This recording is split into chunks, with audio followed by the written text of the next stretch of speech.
بسم اللہ الرحمن الرحیم۔ السلام علیکم ناظرین، حج و قربانی کی مناسبت سے ماہ ذو الحجہ کو اللہ تبارک و تعالی نے اس قدر برکتیں اور سعادتیں عطا کر رکھی ہیں کہ آقائے دو جہاں نبی اکرم صلی اللہ علیہ وآلہ وسلم نے ارشاد فرمایا، پہلی رات کے چاند کے ساتھ ذو الحجہ کا آغاز ہوتا ہے تو اس کی پہلی 10 راتوں میں سے ہر رات اپنی عظمت میں لیلۃ القدر کے برابر ہے۔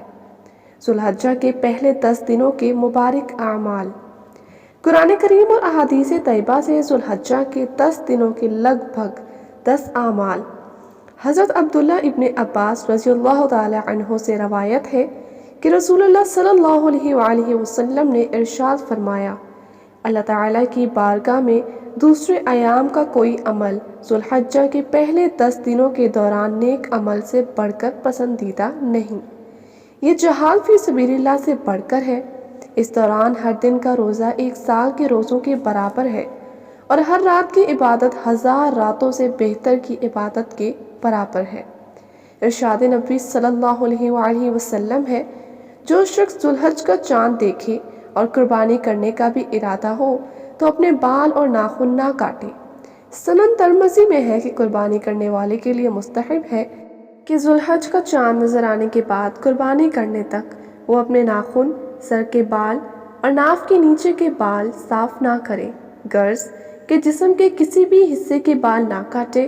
قربانی کرنے کے بعد ناخن تراشنے اور بال کٹوانا صرف مستحب ہے، لیکن آج کل لوگ اسے واجب سب سے زیادہ درجہ دیتے ہیں، جس کی اصلاح ضروری ہے، کیونکہ زیر ناف بالوں پر 40 روز کا عرصہ گزر چکا ہو تو ان بالوں کی صفائی کرنا واجب ہے۔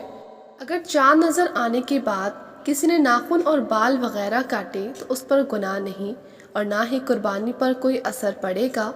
حج کی اثر تک ہر فرض نماز کے بعد بالغ مرد اور عورت پر 1 مرتبہ تکبیر پڑھنا واجب ہے۔ جو مرد تھوڑی اونچی آواز سے، عورتیں آہستہ آواز سے پڑھیں۔ ذو الحجہ کے پہلے 9 روزے رکھنا مستحب ہے۔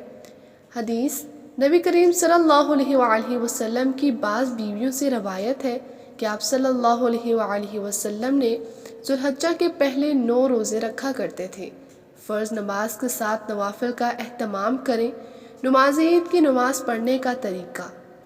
نماز عید کی نماز پڑھنے کا طریقہ یہ ہے کہ دل میں یہ نیت کریں، زائد 6 تکبیروں کے پھر ہاتھ باندھیں اور سبحانک اللہ پڑھ کر 3 مرتبہ اللہ اکبر کریں۔ ہر مرتبہ تکبیر تحریمہ کی طرح دونوں ہاتھ کانوں تک اٹھائیں، تکبیر کے بعد ہاتھ چھوڑ دیں اور تیسری تکبیر کے بعد ہاتھ باندھیں۔ پھر امام سورہ فاتحہ اور کوئی دوسری سورت پڑھے، رکوع سجدہ کر کے کھڑا ہوگا اور دوسری رکعت میں سورہ فاتحہ کے ساتھ سورت پڑھ لیں۔ اس کے بعد 3 تکبیریں اسی طرح ہوں گی، لیکن یہاں تیسری تکبیر کے بعد ہاتھ باندھنا نہیں بلکہ لٹکائے رکھے اور چوتھی تکبیر کہہ کر رکوع میں چلا جائے۔ قربانی نبیوں کا خاص محبوب ترین عمل ہے۔ ہر قربانی کے پیچھے کوئی نہ کوئی مقصد ہوتا ہے۔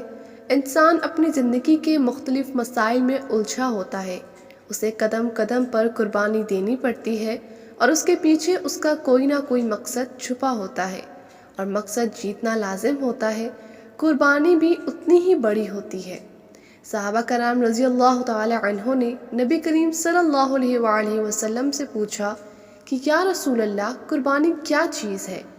آپ صلی اللہ علیہ وآلہ وسلم نے ارشاد فرمایا کہ تمہارے باپ ابراہیم علیہ السلام کی سنت ہے۔ سیدنا ابو ہریرہ رضی اللہ تعالی عنہ سے مروی ہے کہ جو شخص قربانی کی طاقت رکھنے کے باوجود بھی قربانی نہ کرے وہ ہماری عیدگاہ کے قریب نہ آئے۔ حضرت عائشہ صدیقہ رضی اللہ تعالی عنہ سے روایت ہے، آپ صلی اللہ علیہ وآلہ وسلم نے فرمایا کہ قربانی والے دن ابن آدم کا کوئی عمل خدا تعالی کو خون بہانے کے عمل سے زیادہ پیارا اور محبوب نہیں، اور قربانی کا جانور قیامت کے روز اپنے سینگوں، بالوں اور کھروں سمیت خدا کے حضور حاضر ہوگا، اور قربانی کا خون زمین پر گرنے سے قبل خدا کے ہاں قبولیت کا درجہ پاتا ہے، بس تم خوش ہو جاؤ۔ یہ ایک حقیقت ہے کہ ایک شخص جس سے جتنی محبت اور لگن رکھتا ہے اسی طرح اپنے محبوب کا امتحان بھی لیتا ہے۔ اس کو رونما ہونے والے تاریخی واقعات پر نظر ڈالیں۔ تو ہمیں بے شمار عاشقوں کے عشق کی رنگینیاں، دل فریبیاں اور جلوہ فرما دیکھیں تو محبت و الفت کی ان گنت کہانیاں سننے کو ملتی ہیں، اور عشق کی نہریں جاری کرنے والے اپنے تمام تر جدوجہد کرنے والوں کی ہزاروں داستانیں تاریخ میں ملتی ہیں۔ یہ ذی الحجہ کا مہینہ ہے۔ اس مہینے میں پورا عالم اسلام قربانی کرتا ہے اور حضرت ابراہیم علیہ السلام کی قربانی کی سنت کو زندہ کرتا ہے۔ جس شخص کو بھی اللہ تعالیٰ نے ہمت اور توفیق عطا فرمائی ہے، وہ قربانی کرنا ایک فریضہ سمجھتا ہے۔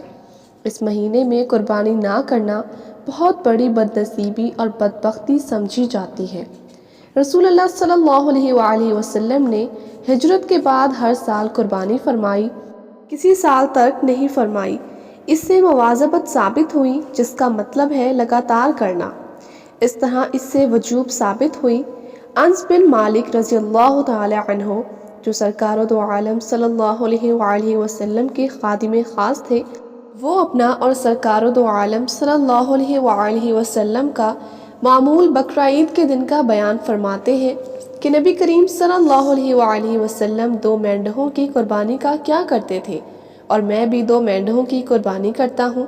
اس حدیث سے معلوم ہوا کہ بقرعید کے دن سرکار دو عالم صلی اللہ علیہ وآلہ وسلم کا معمول مبارک قربانی کرنا تھا۔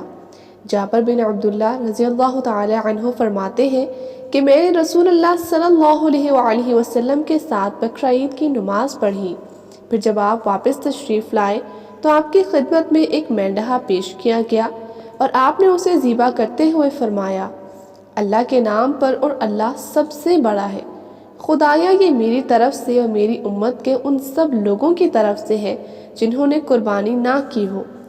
حضور اکرم صلی اللہ علیہ وآلہ وسلم کو امت کے غریبوں کا اس قدر فکر تھا کہ جو گھرانے قربانی کرنے کی استطاعت نہیں رکھتے تھے، سرکار دو عالم صلی اللہ علیہ وآلہ وسلم نے اپنے ثواب میں ان کو بھی شریک کر لیا۔ خوش قسمت ہے وہ غریب جو حضور کی یادوں میں شامل تھے، خوش قسمت ہے وہ غریب جن کی قربانی پیغمبر اعظم نے ادا کی۔